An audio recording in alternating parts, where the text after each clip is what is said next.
अब शब्द मत बोलिए।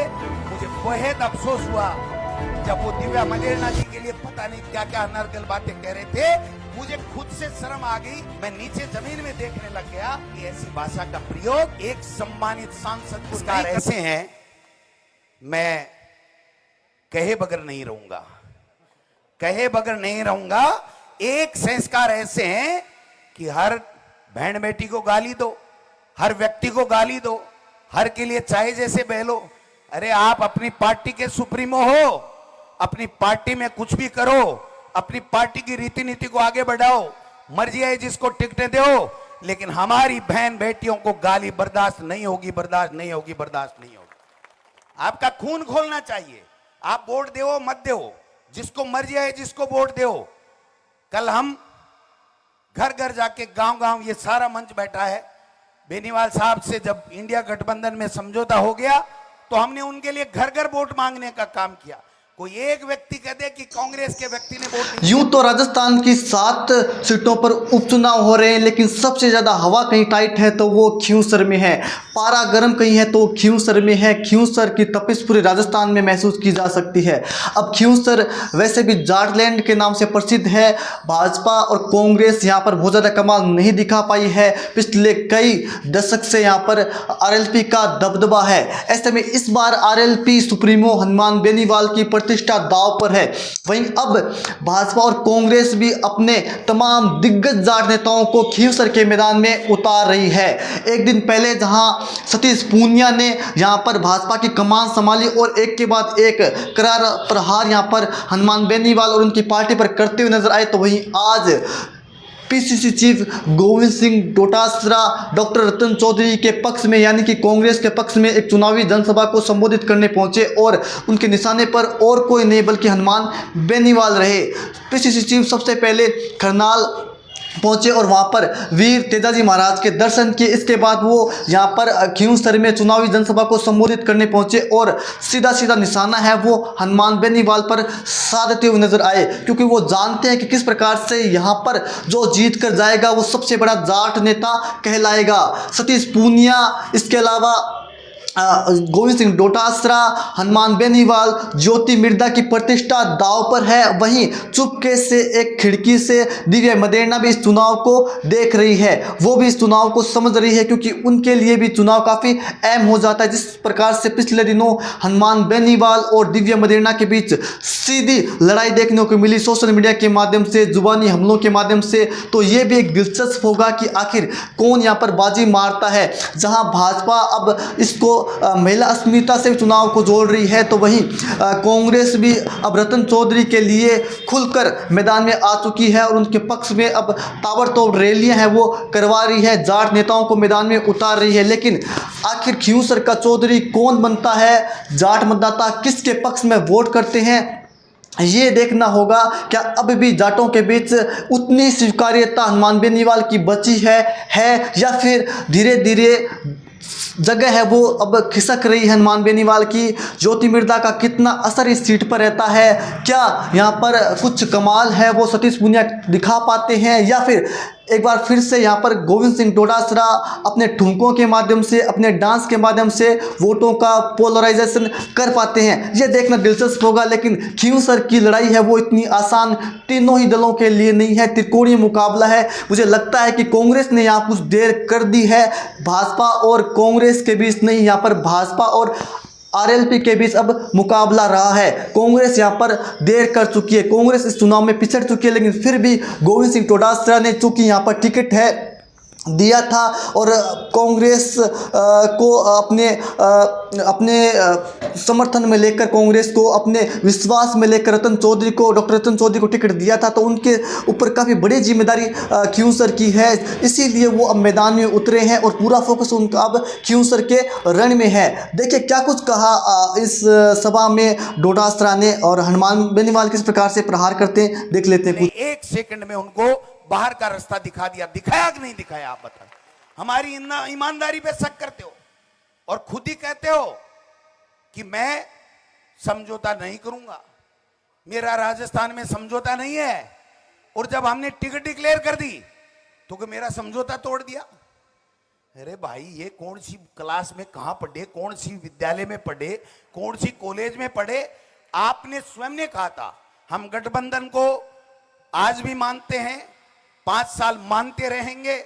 हमारे इंडिया गठबंधन के बहुत ही रिस्पेक्टेड सांसद हैं हनुमान बेनीवाल जी, लेकिन राजस्थान में कांग्रेस को गिरवी नहीं रखेंगे। कांग्रेस का कार्यकर्ता जिंदा रहना चाहिए, कांग्रेस के कार्यकर्ता का सम्मान रहना चाहिए। जब वो 6 महीने तक ये कहते रहे कि मैं कोई समझौता नहीं करूंगा, मैं 4 लूंगा, मैं 2 लूंगा, मैं 1.5 लूंगा, मैं 2.5 लूंगा, तो मैं क्यों भाई जी, एक ही को नहीं मिल रहा है, सीधा चुनाव लड़ो, सीधा चुनाव लड़ो। जनता आपको जिताती है, बहुत अच्छी बात है। जनता आपको घर बैठाती है, बहुत अच्छी बात है। हमने कभी गठबंधन नहीं तोड़ा। और मैं एक बात और कह देना चाहता हूं, इस मंच से स्पष्ट कर देना चाहता हूं कि हमारा पंचायती राज, नगर निकाय, कोई समझौता, कोई गठबंधन नहीं है। कांग्रेस के लोग चुनाव लड़ेंगे। ये हरिंदर मिर्धा जी बैठे, ये जिलाध्यक्ष जी बैठे, ये डॉक्टर रतन चौधरी जी बैठी, जो ये इशारा करेंगे कि ये हमारा कांग्रेस का उम्मीदवार प्रधान का होगा, जिला प्रमुख का होगा, ये हमारा पार्षद का होगा, हम उसको टिकट दे करके आगे करने का काम करेंगे। हम आउटसोर्स नहीं करते पार्टी को, हम पार्टी को आउटसोर्स नहीं करते, हम सम्मान करते हैं। आज भी इंडिया गठबंधन की जब बात आएगी तो हनुमान बेनीवाल के साथ कंधे से कंधे मिला करके पूरी कांग्रेस पार्टी पूरे लोकसभा के अंदर उनके साथ में पहले भी खड़ी थी, आज भी खड़ी रहेगी।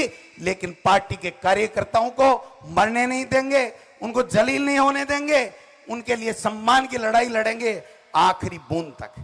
और भाई साहब है चाले जी चावे जी कोई बात हुई, आपका दल है, आप अपनी टिकटें तय कीजिए। किया था विधानसभा में, इन्होंने जो मर्जी आई जिसको टिकट दी, किसी ने ऐतराज किया क्या? मेरे यहां भी टिकट दी थी, कोई बात नहीं, अच्छी बात है। मैंने कभी नहीं कहा कि टिकट क्यों दी। वो एक अलग बात है कि नोटों के आए 1552 और आरएलपी के कैंडिडेट के आए 1551। ये रिकॉर्ड की बात है, पूछ लेना, उनको पूछ लेना। और अगर मेरी बात में फर्क मिल जाए, नोटों से 1 वोट कम नहीं निकले, तो मुझे कह देना गोविंद डोटासरा कान पकड़ ले, मैं कान पकड़ लूं।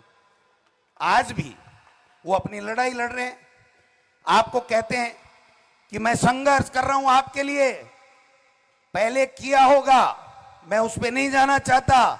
इस उपचुनाव में हनुमान बेनीवाल जी अपने परिवार के लिए संघर्ष कर रहे हैं, आपके लिए संघर्ष नहीं कर रहे हैं, खींवसर के लिए संघर्ष नहीं कर रहे हैं। यह बात मैं कहना चाहता हूं। इसलिए हमारे लिए तो दोनों बराबर है। हमारा तो कैंडिडेट डॉक्टर रतन चौधरी, कांग्रेस का हाथ का निशान, उसके ऊपर वोट दीजिए, मदद कीजिए, मेहरबानी कीजिए। जब कभी भी आपको कांग्रेस के किसी नेता की, गोविंद डोटासरा की, अशोक गहलोत जी की, सचिन पायलट जी की, सीपी जोशी जी की, किसी की भी अगर आवश्यकता पड़े तो हम रात को याद कर लेना, हम आपकी सेवा के लिए, आपकी मदद के लिए, आपकी पीड़ा में खड़ा मिलेंगे। लेकिन एक बात इस खींवसर से जरूर कह के जा रहा हूं, हनुमान बेनीवाल जी, आप 2 बार सांसद हैं, दूसरी बार के सांसद हैं।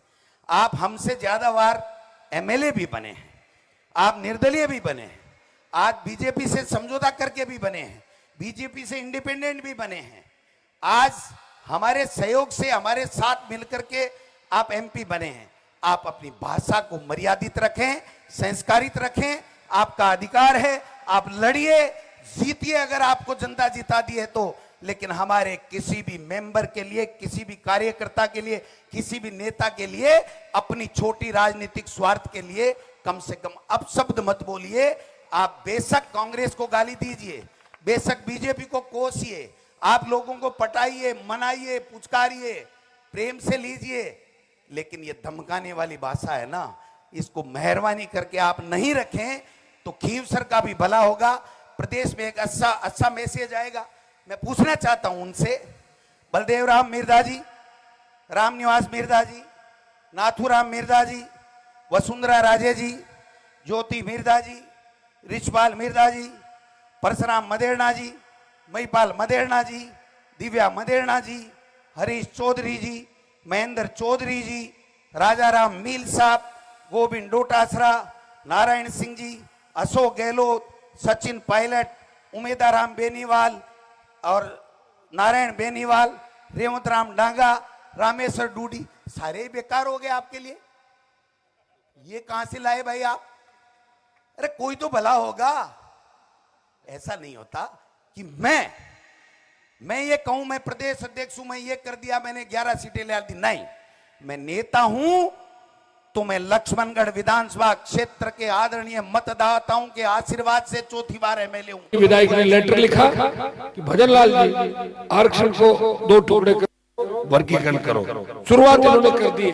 तो भाइयों तैयार हो जाओ, पहले SC/ST का आरक्षण खत्म करेंगे और बाद में नंबर ओबीसी का आएगा। उसका नाम नरेंद्र मोदी और अमित शाह है। उनको किसी से कोई लगाव नहीं, उनके कोई इमोशन नहीं और उनकी कोई भावना नहीं किसी के प्रति। वो व्यक्ति सत्ता पे कब्जा रख के और कितना भी कुछ करा सकते हैं। ये तो आपने उनकी हिस्ट्री और इतिहास देखा है। शेड्यूल कास्ट के मेघवाल समाज के, नाइक समाज के भाइयों से आह्वान करूंगा कि भारतीय जनता पार्टी जो दलित विरोधी है, किसान विरोधी है, उसे वोट नहीं करे। आपके भाई ने बड़े संघर्षों के बाद आरएलपी का गठन किया और आपका सम्मान देश के अंदर बढ़ाया, प्रदेश के अंदर बढ़ाया। देश के किसी भी कोने के अंदर जाओगे और अगर आपका मिलने जुलने वाला है, वो ये जरूर कहेगा कि नागौर के रहने वाले हो, खींवसर के हो, हनुमान जी से मिला दोगे क्या? अगर क्या हाँ तो ठीक है भाई, आओ, मेरी गाड़ी ले जाओ, होटल में रुकाऊंगा, खाना खिलाऊंगा। आपका मान और सम्मान पूरे देश के अंदर नागौर और खींवसर का हनुमान बेनीवाल ने किया। वैसे तो नजदीकी इलाके भी है जोधपुर में, कितना मान सम्मान किया जोधपुर का, आपको पता नहीं सारी बात। कितना मान बढ़ाया, छुप गए तो लोग बाहर नहीं निकलते थे, ये कहते ही नहीं थे कि हम जोधपुर के होशियार हैं। लेकिन मेरे नाम से लोग कहते हैं कि हम खींवसर के रहने वाले हैं। अगल बगल वाले